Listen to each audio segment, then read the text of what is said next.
Sue Taylor's on the line with us. She is the president of the Ohio Federation of Teachers, the AFT, the AFL-CIO, division of the AFL-CIO, the website oh.aft.org.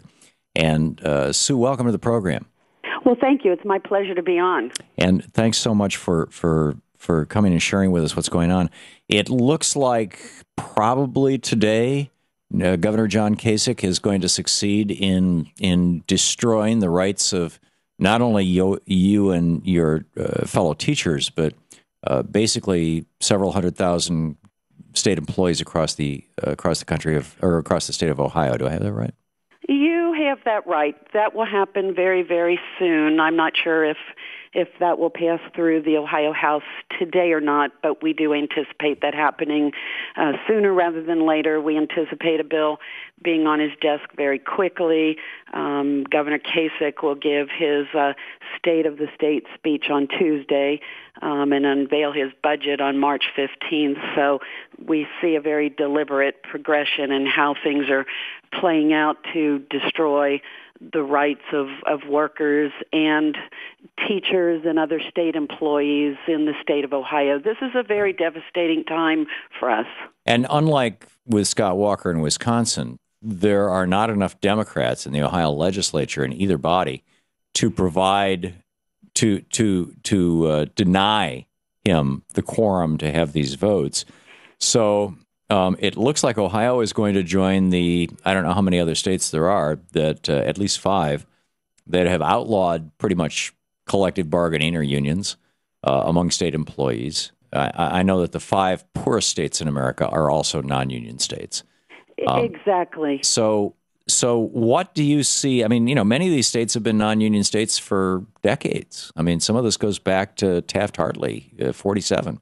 I mean, the busting of state unions didn't, obviously. I mean, a lot of the state unions didn't even come into existence until after 59. But a lot of this goes back a ways. What is the future of unions in Ohio?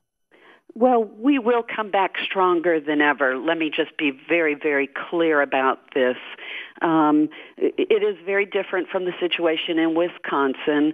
Governor Kasich will engage in double talk and say he's not against unions and that we will still have some collective bargaining rights. But this is definitely an attempt on very major portions of what we bargain to eliminate major portions of what we can bargain. And we will lose. We lost a battle yesterday in the Ohio Senate. In order to get the bill out of the Senate committee, he had to replace one Republican who was willing to vote against this bill with another Republican who voted for it. So there is political chicanery going on here, and that may have to happen in the House as well. But the House has a clear Republican majority. It's we're going to keep pressing the representatives to do the right thing and vote no. But we're in a political climate where, it likely will pass sooner rather than later, as I said. And so we'll lose this battle, but we're not going to lose the war. This will bring our members closer together.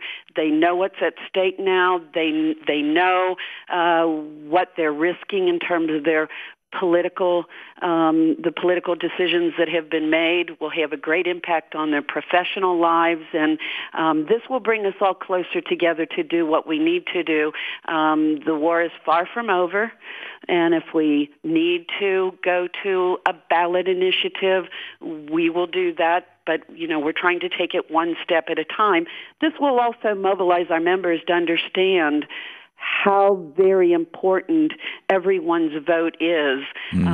Sometimes some folks believe they don't want to get their hands dirty with politics, but the decisions made by policymakers sitting in elected seats have a direct impact on the work that we do, including the work that teachers do in the classroom, from the amount of state funding for schools to what's assessed. And if we know what students are going to be tested on, then we know what we need to teach, to what our rights are to bargain. And what we have at stake here is the elimination of the ability to bargain what class sizes should be.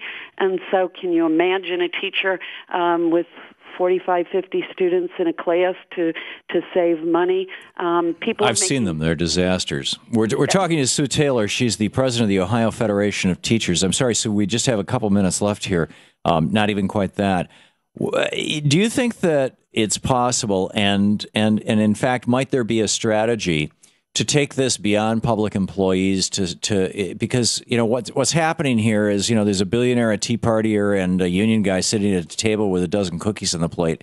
The billionaire CEO eats 11 of the cookies, and there's one left. Points to the Tea Party guy and says, "Look out for that union guy next to you. He wants part of your cookie."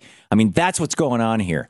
Isn't it time for the public employee unions to be reaching out to the traditional non-unionized private sector workers who in large numbers ever since Reagan's presidency have been voting Republican and say, you guys have something at stake here too?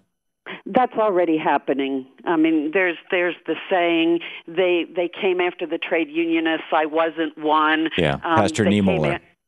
Exactly. And so the private sector workers have reached out to us. They understand they're next in this strategy to totally decimate the rights of all workers, not just public sector. Right. I would suggest, or I would think that also if some of these unions who may not have much to do with international trade were to start talking like Ross Perot, and, about let's bring our jobs home. Let's stop this free trade nonsense. Let's stop, the billionaires. It might help. Anyhow, Sue Taylor, the Ohio Federation of Teachers. Thank you, Sue.